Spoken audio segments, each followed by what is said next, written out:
কোন সাহাবী দাজ্জালকে দেখেছেন যে সে একটি দ্বীপে বন্দী অবস্থায় রয়েছে?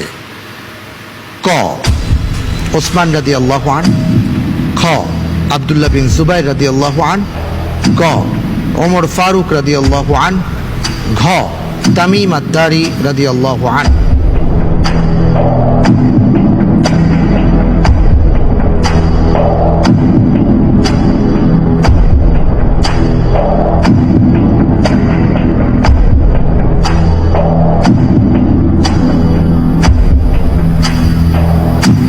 আলহামদুলিল্লাহ, আমি আল্লাহ রাব্বুল আলামিনের উপর তাওয়াক্কুল করে বেছে নিচ্ছি ঘ তামিমে দারি রাদিয়াল্লাহু আনহু।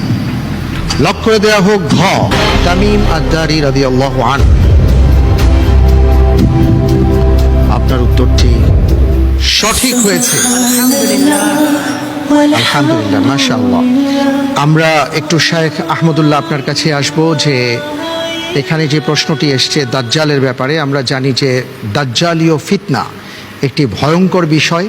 আল্লাহ রসুল সাল্লাল্লাহু আলাইহি ওয়াসাল্লাম বারবার সতর্ক করেছেন এই ব্যাপারে। আবু হুরায়রা রাদিয়াল্লাহু আনহুর বেশ কিছু হাদিস আছে। আমরা একটু আপনার কাছে জানতে চাইব এই দাজ্জাল এবং দাজ্জালের ফিতনা এবং এর থেকে বাঁচার উপায় সম্পর্কে যদি সংক্ষিপ্তভাবে কিছু বলেন।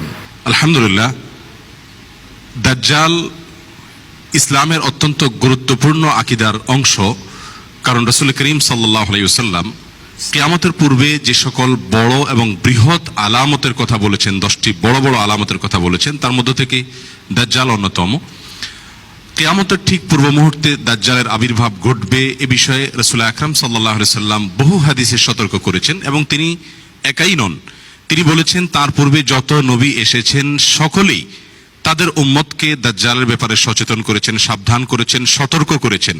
এমনকি নূহ আলাইহিস সালাম পর্যন্ত অনেক আগে তিনি দুনিয়াতে এসেছিলেন, তিনি পর্যন্ত তার উম্মাহকে দাজ্জালের বিষয়ে সাবধান করেছেন, সতর্ক করেছেন।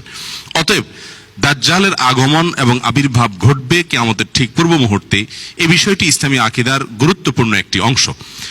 দাজ্জাল সম্পর্কে কয়েকটি কথা আমাদের না বললেই নয়। প্রথমত, দাজ্জাল কাকে বলে, তার পরিচয় কি?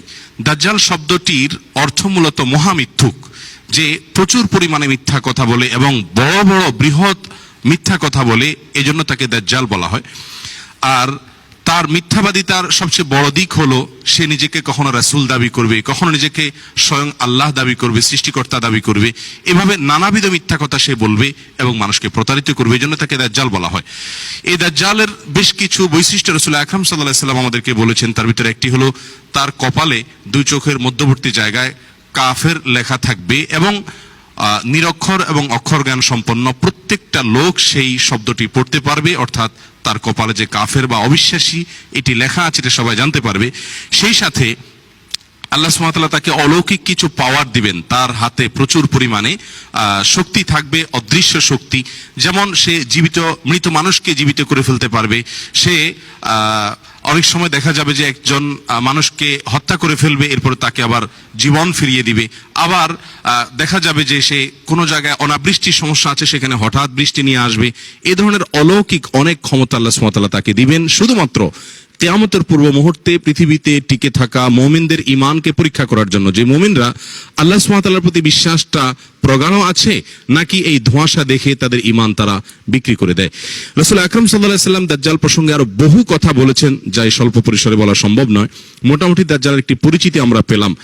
দাজ্জাল প্রসঙ্গে আমাদের দেশে এবং পৃথিবীর আরো কোনো দেশে, বিশেষ করে আমাদের দেশে অত্যন্ত বড় আকারে একটি বিভ্রান্তি চলছে। তা হলো দাজ্জাল কোনো ব্যক্তি নয়, দাজ্জাল একটি সভ্যতাকে বলা হয়। আর তা হলো পশ্চিমা সভ্যতা, ইহুদি খ্রিস্টান সভ্যতা, এটাকেই দাজ্জাল বলা হয়। এমন একটি কনসেপ্ট আমাদের সমাজে বেশ জোরে সোরে উচ্চারিত হচ্ছে এবং খুব জোরে সোরে বলা হচ্ছে, অথচ এটি অত্যন্ত হাস্যকর এবং কোরআন এবং সুন্নাহ থেকে বিচ্যুত এবং বিভ্রান্ত একটি বক্তব্য। কারণ রাসূল আকরাম সাল্লাল্লাহু আলাইহি ওয়াসাল্লামের কয়েকটি হাদিসের অংশ যদি আমরা কোট করি, তিনি বলেছেন ইন্নাহু শাবুন কাতাতুন, দাজ্জাল হবে একজন তরুণ যার চুল থাকবে কোকড়া মোকড়া এই টাইপের। এবং তিনি আরেক হাদিসে বলেছেন রাজুলুন কাসীরুন, বা দাজ্জাল হবে একজন খাটো কিসিমের মানুষ। তিনি আরেক হাদিসে বলেছেন যে লা ইউলাদ লাহু ওয়ালাদুন, তার কোনো সন্তান হবে না। সহিহ মুসলিম সহ বিখ্যাত হাদিস গ্রন্থসমূহে এই ধরনের হাদিস ভুরি ভুরি রয়েছে। তিনি আরো বলেছেন এই দাজ্জালের পরিণতি হবে মুসা ঈসা আলাইহিস সালামের মাধ্যমে তিনি তাকে ফিলিস্তিনের বাবেল লুদ নামক জায়গায় হত্যা করবেন।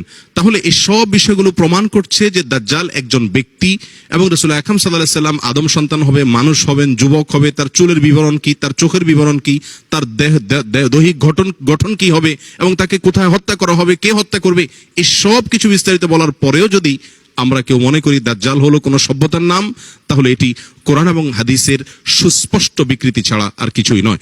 রাসূল আকরাম সাল্লাল্লাহু আলাইহি সাল্লাম দাজ্জালের ফিতনা থেকে আমাদেরকে বাঁচার জন্য, সে যখন আমাদের ঈমান এই পরীক্ষা আমাদেরকে ফেলে দিবে, তার এক হাতে জান্নাত অপর হাতে জাহান্নাম দেখাবে এবং সেটা থাকবে এক রকমের প্রতারণা, সেটাকে যে বিশ্বাস করবে সে বেঈমান হয়ে যাবে, আল্লাহর প্রতি অবিশ্বাসী হয়ে যাবে। এরকম ভয়াবহ একটি ফিতনায় বেশিরভাগ মানুষ ফিতনায় পতিত হয়ে যাবে। সেই সময় আমরা কিভাবে বাঁচবো? দুটি উপায় নবী সাল্লাল্লাহু আলাইহি ওয়াসাল্লাম বলেছেন। তার একটি হলো সালাম ফেরানোর আগে দোয়া মাসুরা যেখানে আমরা পড়ি তাশাহুদের পরে, দরুদের পরে, সেই জায়গাতে নবী সাল্লাল্লাহু আলাইহি ওয়াসাল্লাম দোয়া পড়তেন, আল্লাহুম্মা ইন্নী আউযু বিকা মিন আযাবি জাহান্নাম ওয়া মিন আযাবিল কবর ওয়া মিন ফিতনাতিল মাহইয়া ওয়াল মামাত ওয়া মিন ফিতনাতিল মাসিহিদ দাজ্জাল। আল্লাহ দাজ্জালের ফিতনা থেকে, তার পরীক্ষা থেকে আমরা যেন হেফাজতে থাকতে পারি। এই দোয়া আমরা নিয়মিত করব বাঁচার জন্য। আর দ্বিতীয়ত নবী সাল্লাল্লাহু আলাইহি ওয়াসাল্লাম শিক্ষা দিয়েছেন, সূরা কাহফের প্রথম 10টি আয়াত যে মুখস্থ করবে, কোন কোন বর্ণনা আসছে শেষের 10টি আয়াতও যে মুখস্থ করবে, আল্লাহ তাআলা তাকে দাজ্জালের ফিতনা থেকে রক্ষা করবেন। অর্থাৎ দাজ্জালের ফিতনা যখন আসবে এই আয়াতগুলো যে পড়বে আল্লাহ সুবহানাহু ওয়া তাআলা তাকে রক্ষা করবেন। তার সর্বশেষ পরিণতি হবে ঈসা আলাইহিস সালামের মাধ্যমে, তিনি তাকে হত্যা করবেন। আল্লাহ সুবহানাহু ওয়া তাআলা আমাদের সকলকে দাজ্জালের ফিতনার ব্যাপারে সাবধান সচেতন থাকার তৌফিক দান করুন। তার ফিতনা থেকে বেঁচে থাকার জন্য যে যে আমল করা দরকার সেগুলো করার তৌফিক দান করুন। দাজ্জাল এখন ঠিক কোন জায়গাটিতে আছে সেটি পৃথিবীর কোনো মানুষের দ্বারা নিরূপণ করা সম্ভব না, তবে বিভিন্ন হাদিস থেকে জানা যায় একটি দ্বীপে সে বসবাস করছে এবং কিয়ামতের ঠিক পূর্ব মুহূর্তে তার আবির্ভাব ঘটবে, 40 দিন পৃথিবীতে থাকবে। আল্লাহ তাআলা আমাদের সকলকে দাজ্জালের ফিতনা থেকে বেঁচে থাকার তৌফিক দান করুন। জাযাকুমুল্লাহু খায়রা।